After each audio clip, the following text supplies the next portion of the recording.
Hi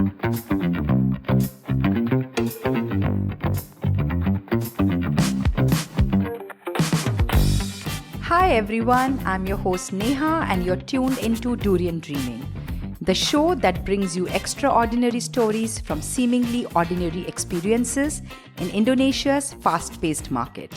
Let's dive into today's conversation with another inspiring guest. Today on the podcast, we have Darius Chong, one of Southeast Asia's most accomplished tech entrepreneurs and a true innovator in the real estate space. Darius is the founder of 99.co, a leading property platform that's transforming the way people buy, sell, and rent homes in Singapore and Indonesia. Before 99.co, he co-founded 10Cube, a mobile security startup that developed Wave Secure, which was eventually acquired by McAfee in one of the region's notably early exits. Beyond his work, Darius is also known as one half of Southeast Asia's entrepreneur power couple. He's married to Roshni Mahtani, the founder of The Parent Inc. Together, they're shaping industries and balancing family life. We are going to dive into his journey, his insights on real estate trends in Indonesia, and what it's like to scale a business in this part of the world. Hi, Darius. Welcome to the podcast. Hi, Neha. Thanks for having me. It's a pleasure, Darius. So tell me, Darius, what got you into the real estate tech game? Was there a specific moment when you thought maybe it's time to build a 99.co? I would say it's probably three moments rather than a single moment. The first being that this was right after my first company exited, and I was purchasing my own first home. And it was, of course, an exciting and anxious journey, and a lot of things to learn, a lot of things to figure out, doing many things for the first time. And I remember distinctly that, I was using what was available in the market. At that time, there was only essentially one choice. And I remember just being very, very frustrated and very annoyed that simple thing like I have to flip between the listing on the page to Google Maps almost every 5 minutes just to figure out where this particular property is and how long it takes to walk to MRT. And that was very frustrating for me. And I think being trained as an engineer, our instinct is I can build something better, right? And I was fairly confident I could build something better, more usable and more friendly, and that I would want to use. So it started off as a very, very simple, classic, I want to solve my own problem type of story. That was point one. Point two was that we gone around and ask, so I have obviously a lot of friends my age, or friends who are younger than me who's looking for rental properties. We gone and ask them whether they face the same problem. So kind of validating the problem, if you will. And they all said the same thing. And this is particularly since I've spent almost 2 years in the US at that time, coming back to Singapore. And it was very clear to me compared to, what you would see in the US. This was, I think, probably 10, 12 years ago. But it was already very popular with Zillow and Trulia and, even on Airbnb and websites like that, that allows you to have a really good user experience. So we asked our friends, they all expect, it's like, why shouldn't this be like Airbnb? It should be a lot simpler, a lot more transparent, a lot more clearer. Information should be complete. You should be able to see it on the map, so on and so forth, right? Just very classic things. And that was point number two, to be able to validate this and not just, I'm not the weird one. It's not just me who wants it. My friends also want it. And then the third point being, I think the most important one, which to be honest, we underestimated, we validated with the drivers of the industry, which is the real estate agents. Did they want another place to put up their listings? And do they want an alternative? If we created this new platform, would they put up their listings? Because ultimately, this is no use what consumer want if the agents don't want to support and put up their listings and make sure that their listings are actually available for search, right? Otherwise, it would just be an empty ghost town. So, and that was a resounding yes, that they all wanted an alternative. They all think that we should push forward, and they all think that having competition is great. both for the industry Yeah. and the technology to move forward and the experience to move forward, as well as for their pocket, right? So that was the three distinctive points where I validated that yes, this is indeed a challenge that I felt personally for, I'm passionate about, and it is a big problem and worth solving for. Great. And which year was this when you started 99.co? 99.co was officially founded in about 10 years ago. That was to 2014. But we started looking at this or experiencing this problem probably in about end of 2012 or 13, somewhere around there. So it was, a good 1.5 years before we officially started the company. And prior to this, there was another startup of yours, 10Cube. Is that correct? Correct. Yes. Okay. And 10Cube was sold to McAfee. Yes. So can you tell us something about 10Cube and what was that experience like? Sure. We started 10Cube pretty much the same story. Albeit it wasn't my own problem. I had a co-founder. I had two co-founders, and one of them is a very forgetful chap, and he keep losing his phone. And this one particular time, he lost a brand new phone, 1 week old, and it was the Nokia 6600, which was considered a very, very powerful and expensive smartphone back then. It could take megapixel photos and is colored. So that was a big deal back then. That was many years ago. Shows my age, huh? So he kept losing his phone, and he thought that, well, I'm sure we could do something about it. So it wasn't, to be honest, wasn't meant to be a security company in the beginning. So we started it to solve our own problem, say that, well, if we keep losing our phones, and phones are going to get more powerful, more expensive. There's lots of data inside, and not just losing the phone is expensive, right? He also lost his entire phone book. Yeah. He lost all his text messages. Back then, kind of automatic backup, all these things are not, assumed automatically in those systems. So we decided to start a company that allows you to be able to find your lost phone, to track its location, to be able to track who is actually having it. To be able to call the phone even if somebody else put in a new SIM card, to be able to remotely back up your data, to remotely wipe out your data for privacy reasons. So that's how we got started. Pretty much all the way from the beginning to the end, that was still the core product. We've got, a few things we change and add on, and enterprise versions and so on and so forth. But essentially, that's the core of the product. Wow. And are there any big takeaways that you still carry with you today? Yeah, many, many, many lessons learned. There was our first startup, and we were fresh out of school. The three of us graduated from NUS. We were friends. And many, many takeaways. I wouldn't know where to start, but I can just some stuff top of my mind that, lessons I learned. One is that there is a huge difference between what somebody tells you in terms of, hey, I want this, versus they actually taking the action to get it, to install it, to use it, to pay for it. The reason I said that was because we really, really struggled in the beginning, right? We thought that, okay, well, we asked our friends, do you want it? Seems to be a fairly straightforward validation, right? We built for people like ourselves, and so our friends would want it. And we did ask them. And the feedback, the quick survey, if you will, was that everybody wanted it.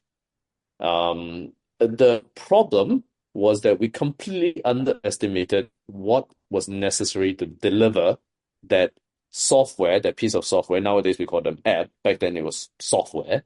That piece of software into their phone. It was back then in the Symbian devices like the Nokias and the Windows devices and the Blackberries. It was incredibly difficult to download a piece of software, download an app, and install it, and set it up. Technology back then wouldn't have been so sophisticated either, right? So it was sophisticated. So the timing was interesting because it was just sophisticated enough for a product like ours to exist. If you dial back 1 or 2 years, the phones were just not able to support what we wanted to do to begin with.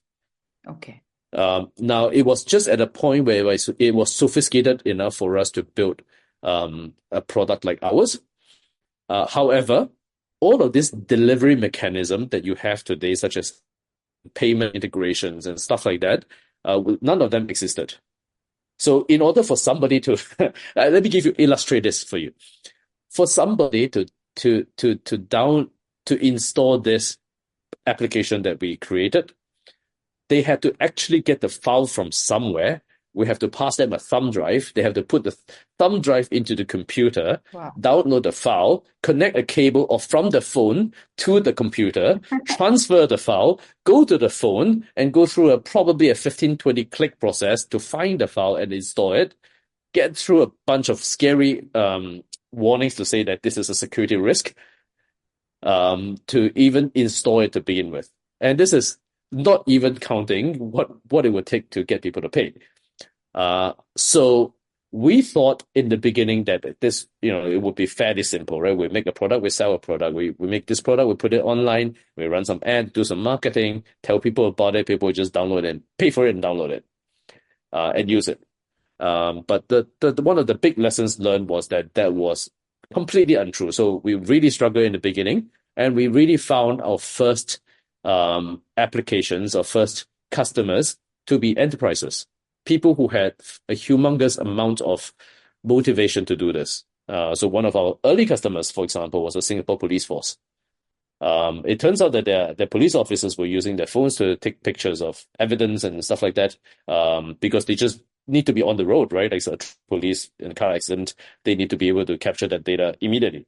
But unlike the PCs, which had very sophisticated thoughts around how to secure the data, their phones were not secured. And we were probably the only mobile security in the world that they know of that we can talk to that actually built them this stuff. So the first customer we had was actually Singapore Police Force, specifically for this purpose, whereby they had enough motivation to go get past this hurdle of installation and stuff like that. Of course, we provided them service to do the installation for them and all that stuff as well. And it was completely different. We thought we were a consumer company. And it turns we turned into an enterprise software company in the beginning. And is there any big takeaway that you think from the experience that you had with 10Cube, you are actually using that for 99.co as well? Yeah, I definitely use a lot of these lessons.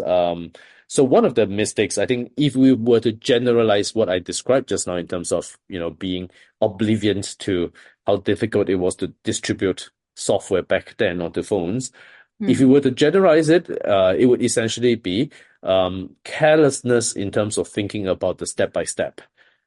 So now in our business, when we started the second company, I'm very, very careful in thinking about exactly what happens. Perhaps a little too careful. So play by play, step by step, what does the customer experience? What is the action that they take? Each step, each screen, each click of the button, and to really think through that. So and to relate to, for example, the distribution challenge, for example, right? In the beginning, we had to figure out how do we actually get the listings up very quickly. So we had to work with agents, not in individuals, but in groups, right? We have to think about agents, how agents are organized, agencies and sometimes informal groups and stuff like that, on how can we acquire agents and get the listings on, yet at the same time telling them that, this is how we're different. We're going to put listings on map. We're going to evaluate your listings based on what the quality is and what the trust factor is. So to be able to do that in a systematic, play-by-play kind of way, I think there's a lot of lessons learned I use from the first company. Let's talk about the Indonesian real estate. So what's happening in the property market here? Like, are the prices going up, they're staying flat, or are we in for a surprise? I think Indonesian property prices are fairly diverse in a sense that some areas have been on the rise and have been on the rise for, at least 5, 6, maybe even 10 years in some cases. Other areas have been flat. In general, if you take an average, the market has stayed rather stagnant for quite a while now. So 6 or 7 years, I think. But there are spots where it's rapidly developing. Okay. And that changes from time to time. Every 1 or 2 years, there's a different spot that's being developed and the prices will start climbing. Now, I guess the question in terms of where the surprises would come from, would be that I think one of the interesting things with the new presidency is that Prabowo is known to be a quite a forward-thinking person who would be doing a lot of developments, and I think that would be probably a continuation of Pak Jokowi's development infrastructure building. But perhaps President Prabowo would be even more forward-thinking in terms of using credit, which I think is quite interesting, and also potentially kind of relaxing on FDIs, foreign direct investments, or foreign investments into real estate sector, which so far has been rather controlled. So all of those points to actually a fairly positive future of a latent driving force, in addition to the fact that Indonesia real estate essentially on average has not really increased in price for a good 7 years at the minimum, if not 10 years. So that typically points to a potential bull run in the property market. Nobody could really predict when and exactly how it happens, but if you look at the pattern, almost every country has this property cycle where you see a bull run, and then it would come down, crash for a little bit, and then it would be a stagnant or slow climb for 6-7 years, and then you have a bull run again. But if you look around in Jakarta alone, there are certain pockets, and like you also mentioned, that there are certain places where the housing prices are on a high. And like you mentioned, every city has probably those pockets. So what do you think needs to change to make homes more affordable in Jakarta? I think the fundamental driver, of course, is the economy, right? Economic growth, and also the better wages, more jobs, so on and so forth. And I think that I'm fairly confident on Indonesia, right? So that's something that I think is quite positive. Indonesia is one of the bright spots in the whole world that will continue to see very strong economic growth, in my opinion. So that's the fundamental underlying driver. But I think beyond that, I think one of the challenges is two separate things. One part of it would be the access to credit. So far, they're still quite limited. So basically, the ability to borrow, or the interest rate, for Indonesians to basically buy their own homes. And I think the government has come to recognize that that's a very important part of it, or rather the home ownership percentage is still rather low. And to be able to achieve that is a very important thing, because it creates a lot of things that's beyond create a lot of benefits that's beyond just economic, because there's a lot of sentiments around in terms of, if I have a home, people would stay productive more. They are more settled. So there's a little psychological benefit around that as well. And by the way, this is one of my belief is one of the fundamental things that drive the success of Singapore over the last 20-30 years or so. Because home ownership rate is so high in Singapore. And because of that, I believe the government will probably do something about credit. And the third part is the transaction process itself. So buying a property is still rather difficult and not transparent in Indonesia, especially if I put it side to side compared to my other market, Singapore, right? Singapore buying a home is super easy, right? It's expensive, but it's super easy. The prices are transparent, process is transparent, it's quick. Most of the things can be e-signed. Getting a mortgage is in a snap of a finger. You may not be able to get the mortgage you want, but to know how much you can afford is very clear cut. You can get that done in 20 minutes, right? So and that's something that's quite challenging in Indonesia. So I think a lot of this we are quite excited that will be part of the effort to try to solve for consumers. Right. And, like you mentioned that how Singapore market is very different from Indonesia, right? Singapore being very, very transparent, even though it's more expensive. So Southeast Asia got such a mix of markets. So what's been the most oh wow moment for you when expanding into a place like Indonesia? When expanding into Indonesia? Yeah. I would say that the people. Okay. I now have worked in Indonesia for now 8 years, and we have about 500 people in the organization. It surprises me every day just how on one hand, how smart, how hardworking they are, how sophisticated they are. And I think to put it very bluntly, and I'm sorry for being quite candid, right? To put it quite bluntly, the international stage may not have understood this. Indonesians are incredibly sophisticated and incredibly ambitious and hardworking.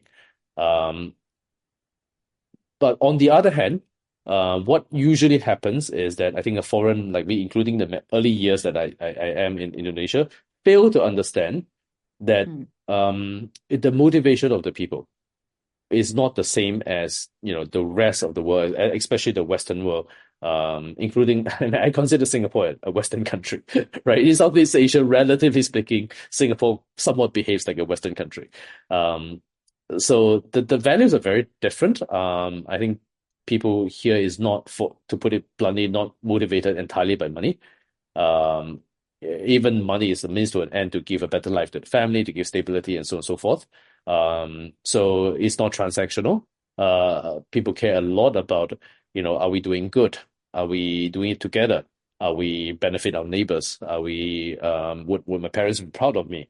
Am I also ability to take care of my family at the same time? And that includes both, time and other things as well. So being able to understand that allows me to be a lot more effective over time, but it took quite a few years to fully understand what that means. Okay. And what's your take on all these foreign investors in Indonesian real estate? Is it like a good thing, a bad thing, or somewhere in between? I'll say in general it's a good thing, but Okay. with most things it's a bit of a two-step forward, one step back.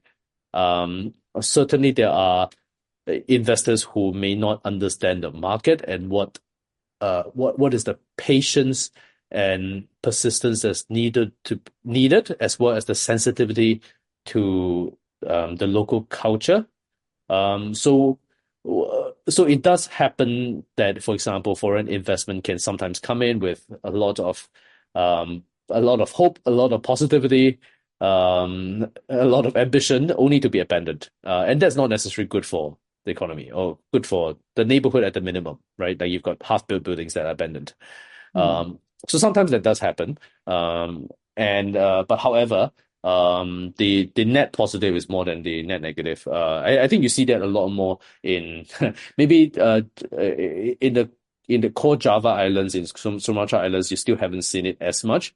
You see this a lot more in places like Bali, where you have half-built hotels that never gets completed, right? And it's just an eyesore for many, many years. But I think a foreign investor who takes their time and not just on an Excel sheet, but really boots on the ground, walk the street, understand the people, understand the context, they would find a lot of success here, and as many have had. And do you see these foreign investments growing in Indonesia, like given like post-elections now? Any change in there that you anticipate? I mean, I'm not one to be expert on policies to be able to predict what how that would change, but I think a very clear sign is that it has been on the rise. In whether in this real estate in other areas. And real estate tend to be kind of a follower of the economy. So I give you an example, right? Like I was just looking at it. I don't have it off the top of my head right now. Indonesia has gone from producing, I believe, 10% of the world's nickel to now 60% of the world's nickel. And nickel is needed in batteries. So is the heart of natural resources for all things, everything from iPhones to Teslas.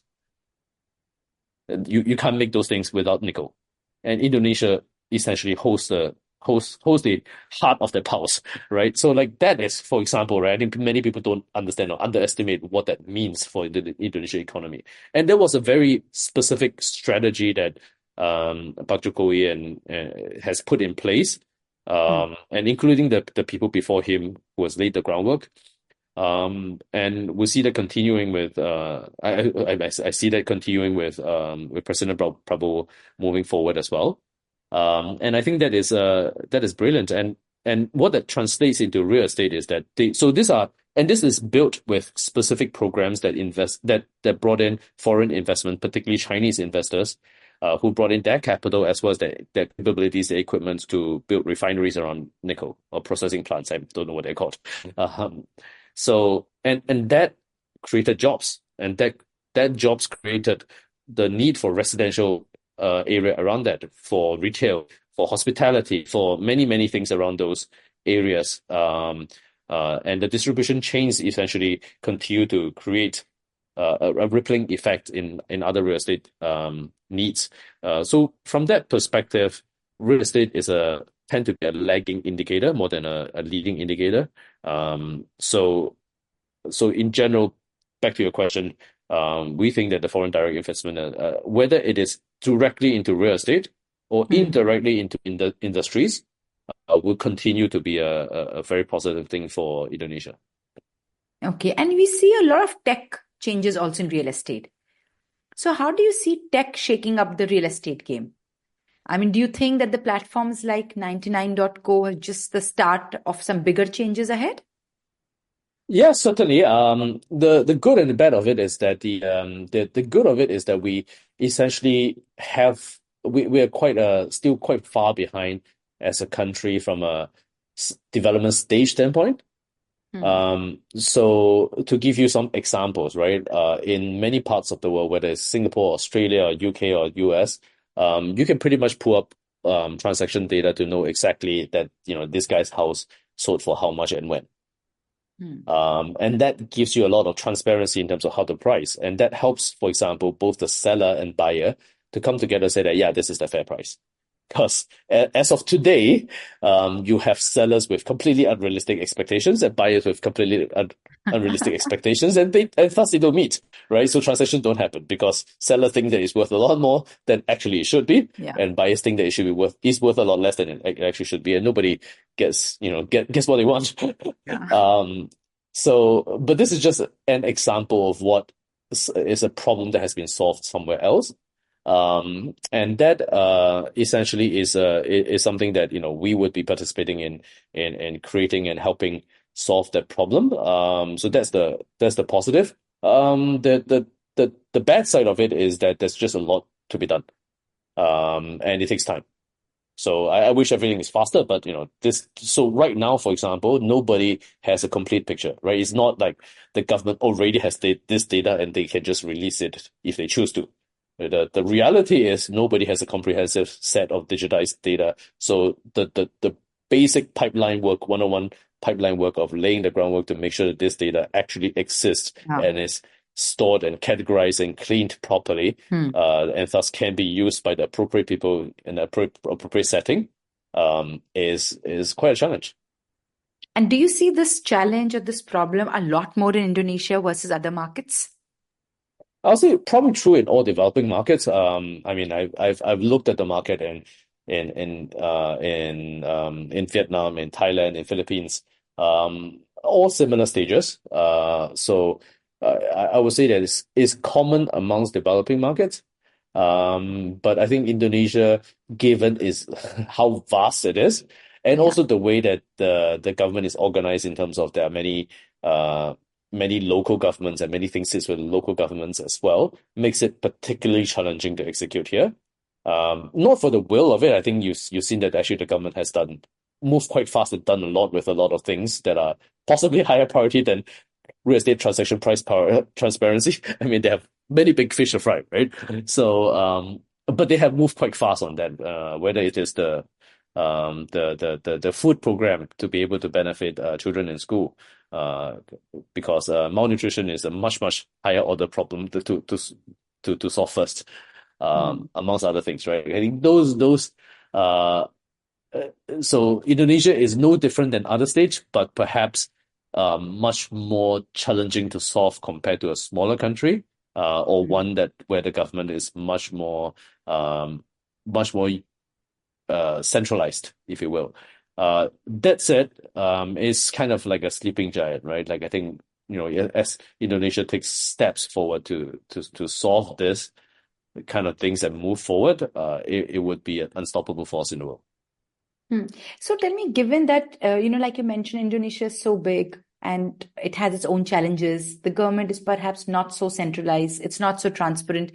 Didn't all this deter you to not expand into Indonesia as a second market, but probably look at some other market after Singapore? No, I think first of all, Indonesia clearly is the most important market in Southeast Asia. Mhm. I would argue even surpassing Singapore, even though Singapore right now is still a larger market for us than Indonesia. Okay. But over the long run, I think it's quite clear. I think there's lots of literature, lots of research. Nobody would debate that Indonesia is the most important market in Southeast Asia. Yeah. So I think for us, very clear, we go after what is important.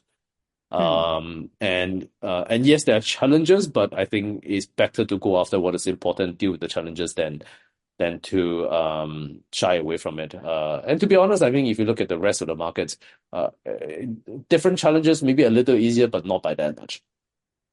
Okay. And what is competition to 99.co in Indonesia? Is there any competition from any other rail portal? Or you think that this is competition? They may exist, but you may not think them as competition. Yeah, for good or bad, there's really no competition left. I think when we Okay. started 8 years ago, Wow. there were 8 property portals. Hmm. Now pretty much we're the only one left. Wow. Just to be clear, maybe for the purpose of the audience in this podcast, we run both 99.co and Rumah 123, Rumah 123. Okay. So both brands are operated by us. And between those two brands, we have about 85% market share in terms of traffic of consumers looking for property. There's about 15 million a month. Oh, wow. Um, so so there's not a whole lot of competition left, really. And that's sometimes a bit of betting. Just like how when we entered Singapore market, when we started our first company, there was no competition, it was a monopoly, right? Competition pushes you forward. So I think what we try to do is to challenge ourselves. My number one line to the team is that I always ask them, like, who is our biggest competitor, right? And I expect them to answer ourselves. Like, we are the competitor, right? So we always challenge ourselves to say that, hey, how would I make myself obsolete, Yeah. right? If I was trying to do that. Yeah. Yeah. And what's next for 99.co? Is there anything exciting in the pipeline that you can share? Yeah, a lot. I think there's as I mentioned just now, the benefit the benefit of kind of being of the dominant player here is that we are able to focus our energy on solving deeper problems rather than competing, right? So I think pretty much we've got the market solved in terms of helping people find property. But that's only 5% of the journey, right? You can find the listings online and off you go inquire with an agent and go see the place and so on. But 95% of it is the viewing itself, is is knowing the prices, is getting a mortgage. And so we're pretty excited about being able to turn our focus to also work on those things in time to come. Okay. Thanks, Darius. I have this question for all the budding entrepreneurs and who are also our listeners. If someone is in their 20s or 30s and wants to start a business, what's the one piece of advice you'd give them? Don't do it. Why? I mean, you've successfully exited 10 Cube, and now 99.co has no competition in Indonesia. So why don't do it? Well, because the people who would do it anyway is gonna ignore me. If my podcast advice to tell you not to do it would make you actually not do it, you shouldn't be doing it. So it's kind of a self-fulfilling test, if you will. But I mean that's a bit of a joke. But jokes aside, it's a really tough thing. I think, and to be honest, nowadays it's become quite a popular or sexy thing to do. Perhaps a little bit more than it should be. So, which is why my advice when asked this question is always don't do it.